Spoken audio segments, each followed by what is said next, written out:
After securing the win, Naoya Inoue addressed the crowd shortly afterward, expressing gratitude toward Junto Nakatani for sharing the ring with him. He emphasized his determination to prove himself, stating that his goal was always to come out on top. Inoue also highlighted the significance of the victory, noting that defeating a fellow pound-for-pound contender made the achievement even more meaningful in his career. On the other side, Junto Nakatani exited the arena in silence after suffering the first loss of his professional journey. Clearly affected by the result, the previously undefeated champion chose not to speak to the media or acknowledge the audience, letting his disappointment speak for itself. Analysts pointed out that Nakatani seemed overly focused on landing a counter left after Inoue's right hand, but his hesitation limited his overall.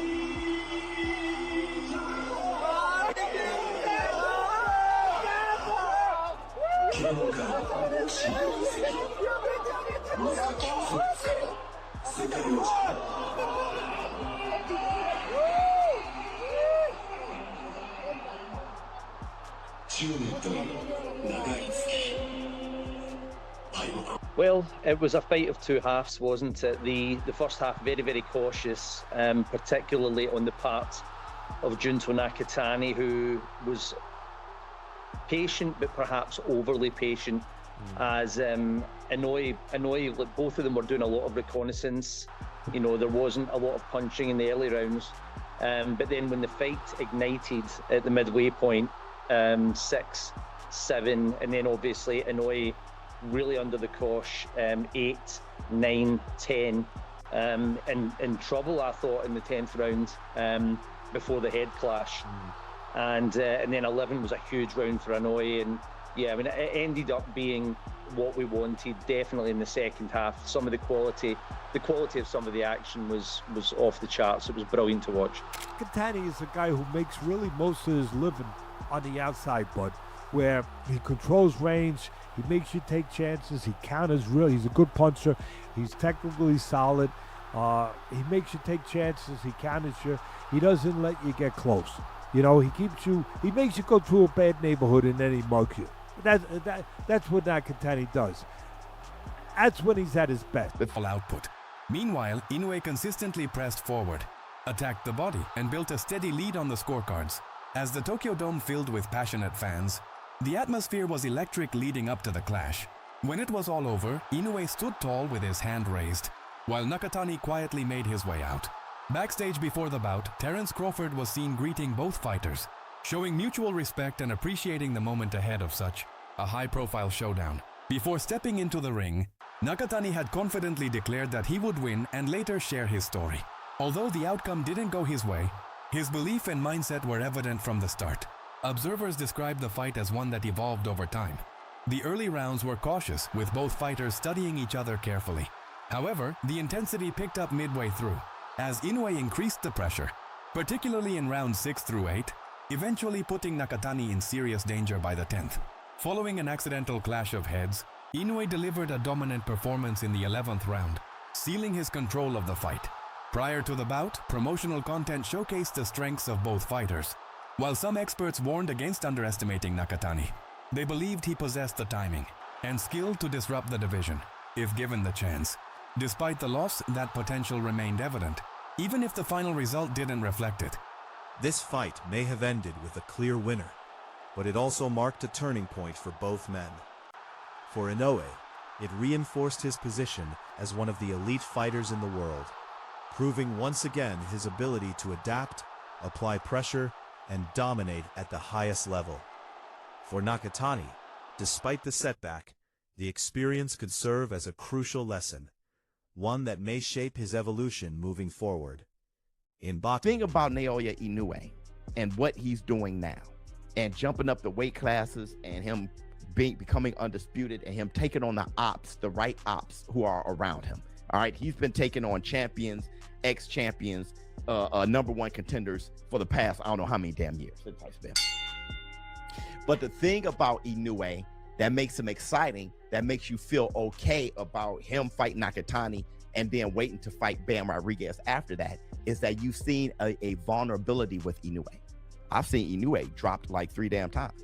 At that point, okay, he's putting on scraps, he's getting knocked down, And he's got great power. Inouye's been dropped a couple times. I don't think the fighters that Inoue has been dropped are as good or have the power that Nakatani has. You know, Nakatani's a solid guy, man, and he's gonna put up a good fight. I still pick Inoue, yes, but it's gonna be a really good fight. I think that's gonna be a great fight. So I can't wait for that one. Like what you gotta understand. I do understand that, you know, but at the same time, there's another tornado brewing over there in the name of Inoue. He just won. That is a bad dude, you hear me? Say what you want, I know he way over there in Japan or wherever he is, but that is a bad dude. You know what I'm saying? They don't give him the credit because we don't see him that much. That dude right there, I think that dude really is pound number one. He just don't have the competition at that weight class to have that big fight to get it right now. And the United States don't know him because we don't have big fighters in his weight class over here that we know that good. We only seen him against Fulton. You feel me? So he dominated that's all, you feel me? The one that we did have, look what he did to him. Meanwhile, Max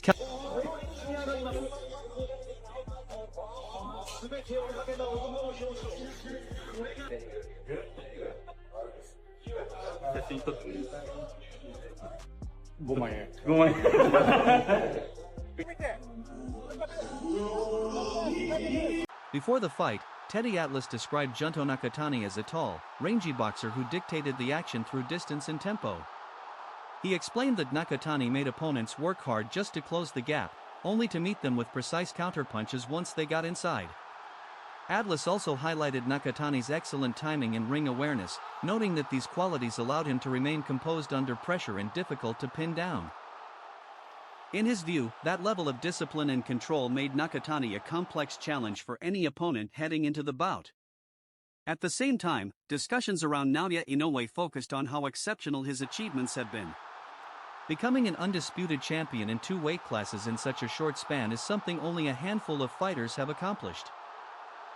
Despite that, the excitement around his future remains strong, with names like Junto Nakatani and Jesse Rodriguez already being mentioned as key tests ahead. That was the narrative surrounding Inoue even before the opening bell. Showbiz added another layer to the analysis, pointing out that Inoue's rise through the divisions has never come against easy competition. He has consistently faced elite champions and proven contenders. What makes matchups against fighters like Nakatani and Rodriguez so intriguing, according to him, is the element of vulnerability Inoue carries into the ring. He reminded fans that Inoue has been knocked down multiple times, yet he always manages to recover and finish fights in dramatic fashion. That resilience, combined with his knockout power, is what makes his career so captivating. Ryan Garcia echoed Atlas' caution, advising Inoue not to underestimate Nakatani. He described Nakatani as a dangerous puncher capable of making the fight highly competitive.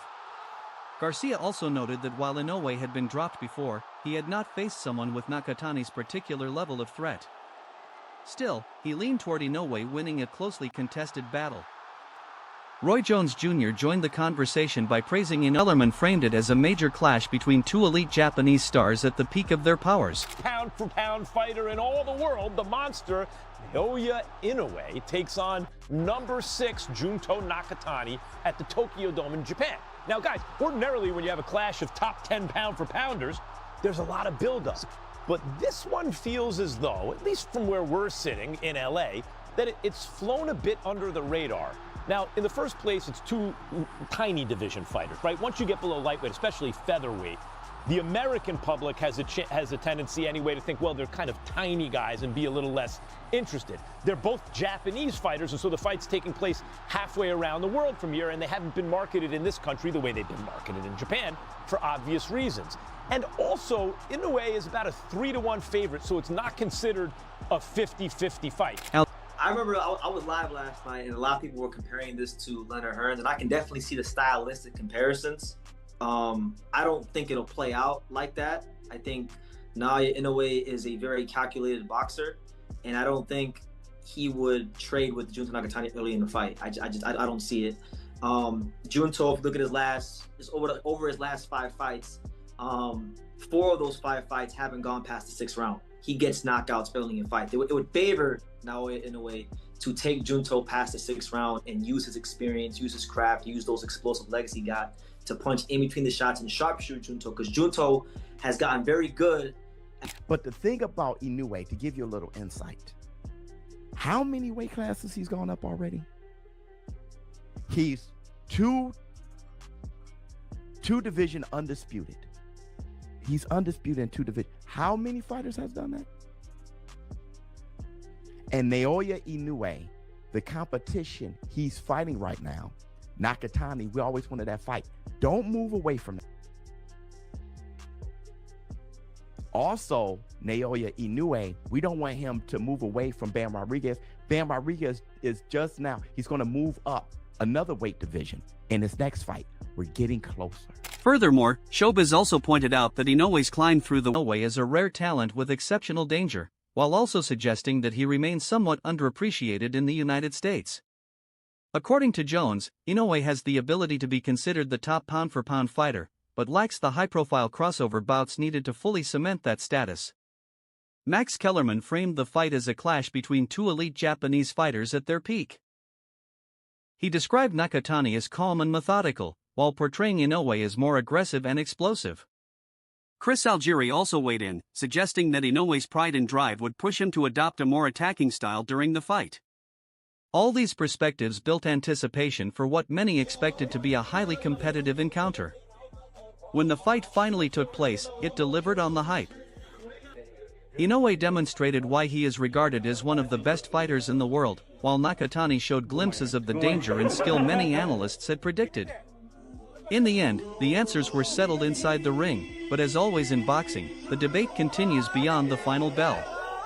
For both fighters, new challenges are already on the horizon. And finally, stay tuned to keep up with our latest updates about UFC.